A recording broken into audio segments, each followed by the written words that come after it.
In a small town where life moved slowly and survival demanded strength, lived a widow known as Mrs. Kola and her young son, Kola. The town was quiet, not because it was peaceful, but because hardship had taught its people to conserve energy. Dusty roads stretched between rows of modest houses, their walls worn by time and sun. Every evening, the air carried the sound of tired footsteps returning home, and the smell of meals that were never enough.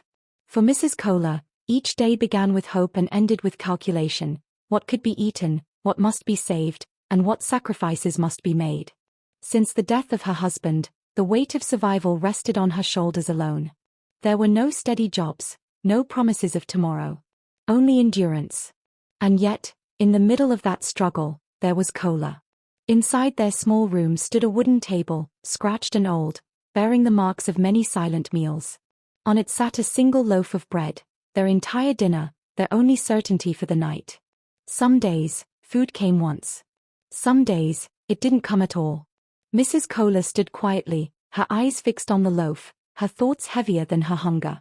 Her body ached from the day's labor, but she said nothing. Mothers often learned to hide pain long before they learned how to heal. Kola noticed. Kola looks at the bread, then at his mother. He was young, but hunger had sharpened his awareness. He saw the way his mother's hands trembled slightly. He saw the way she avoided the bread, pretending to be busy. Kola says, "Mama, please eat. You didn't eat all day." Mrs. Kola hesitates, forcing a smile. She turned to him with a practiced calm, one she had mastered since his father's passing. Mrs. Kola says, "I'm not hungry, my son. You eat." Kola shakes his head. Kola's eyes filled with quiet determination. He had learned early that love sometimes meant refusing comfort. "I can wait. You need strength." In that moment, the room grew still. Two hearts stood face to face, each willing to starve so the other could live. Mrs. Kola looked at her son and felt a familiar ache, pride mixed with sorrow. No child should have to learn sacrifice this early. No mother should have to choose between truth and survival. The loaf of bread lay untouched between them, small, ordinary, yet heavy with meaning. It was more than food. It was love, fear, hope, and desperation resting on a wooden table. And as the evening light faded through the small window, Mrs. Kola made a decision, one that would carry them through the night, and shape everything that followed. Night arrived quietly, as it often did in the small town. The sounds of the day faded into silence, leaving only the distant hum of insects and the soft breathing of a tired child. The room was dark, lit only by a thin beam of moonlight slipping through the window.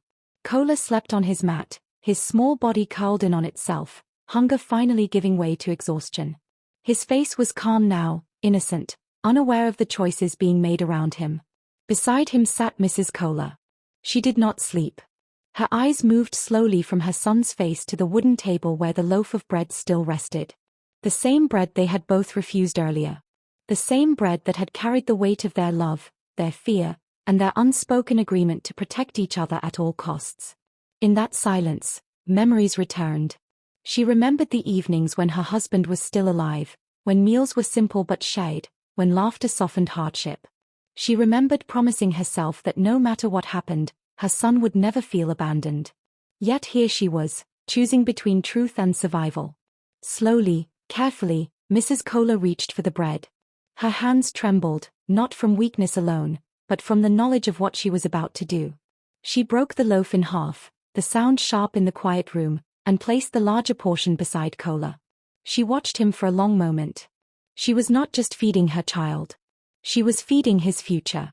Mrs. Kola knew the cost of hunger. She had lived it. She had learned how to endure it quietly, how to ignore the ache and move forward anyway. But Kola was still growing. Still learning what the world expected of him. She could carry the pain for one more night, if it meant he would wake stronger. Leaning closer, she brushed a strand of hair from his forehead. Her voice dropped to a whisper, as though the darkness itself might overhear. "Mrs. Kola, whisper. I have already eaten." The words tasted bitter as they left her lips. It was a lie born from love. A lie many parents around the world know too well. A tear rolled down her cheek, landing silently on the floor.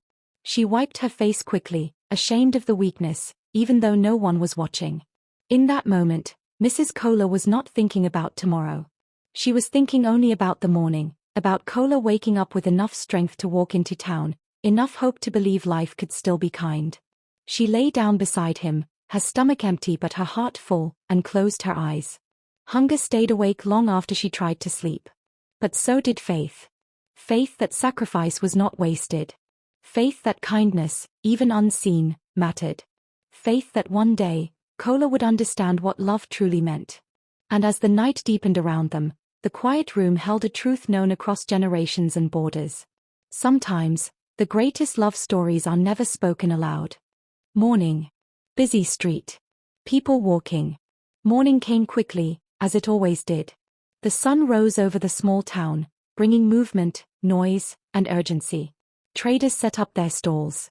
Buses honked impatiently. People hurried past one another, chasing survival in different directions. Among them walked Kola. Each step felt heavier than the last. His stomach was empty, his head light, his legs unsteady. The strength his mother had hoped he would gain from the night before had not come. Hunger had followed him into the morning, clinging to his body like a shadow. Still, he walked. He walked because he believed in his mother's words. He walked because he believed she had eaten. He walked because children trust before they question. The street blurred around him. Voices became distant. The ground beneath his feet seemed to move. Kola tried to steady himself, but his body could no longer carry the weight of sacrifice. He stumbled and collapsed. People slowed. Some stayed. Others stepped around him, careful not to interrupt their own lives. In a town where hardship was common, suffering had become easy to ignore. Pain had become familiar. Compassion had become optional. The sound of a smooth engine cut through the noise of the street. A polished car moved past dusty roads, untouched by the struggles around it. Inside sat a wealthy man, dressed neatly, his mind focused on his destination. Then he saw the boy. Kola lay motionless on the road, small and fragile against the hard earth. The wealthy man slowed briefly, his eyes meeting the scene through the safety of glass. For a moment, something stirred, uncertainty, perhaps guilt. But comfort spoke louder. The man frowns, rolls up his window. Wealthy man says. He should go home. With one simple choice, the distance between wealth and humanity became clear. The car disappeared down the road, leaving behind dust, and a boy still lying on the ground. No name was asked. No help was offered. Just a decision, to protect convenience over conscience. The street returned to its rhythm. Life moved on. But somewhere within that moving crowd, a silent balance shifted. Because when compassion is refused, it does not disappear. It waits. Unseen, fate began to take note. The same road that carried the wealthy man forward would later demand something from him. The same indifference he showed would one day surround him. And as Kola lay there, caught between waking and darkness, the lesson of the morning was already being written.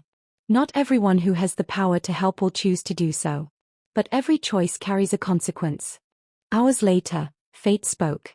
The road stretched long and empty, far from the noise of the town. Dust hung in the air, and the sun burned everything the same dull color. Brown, dry, unforgiving. It was the kind of place where help rarely came, and mistakes felt heavier. The wealthy man's car slowed, then stopped. Silence followed. He stepped out, frustration written across his face. The car, once polished, once bright, was now coated in dust, its color dulled by the same oath he had sped past earlier. He lifted the hood, stared at the engine as if wealth alone should fix it. He pulled out his phone. No signal. Looking frustrated. Hello? Anyone? Cars passed, just as they had passed Kola that morning. Some slowed. Some didn't. None stopped. The man who ignored suffering now stood alone in it. The wind moved through the empty road, carrying the same indifference he had shown hours before. For the first time that day, there was no glass between him and the world. No comfort. No control. And slowly, the truth settled in. He was vulnerable. Footsteps approach. He turned, expecting another passerby to walk past without looking.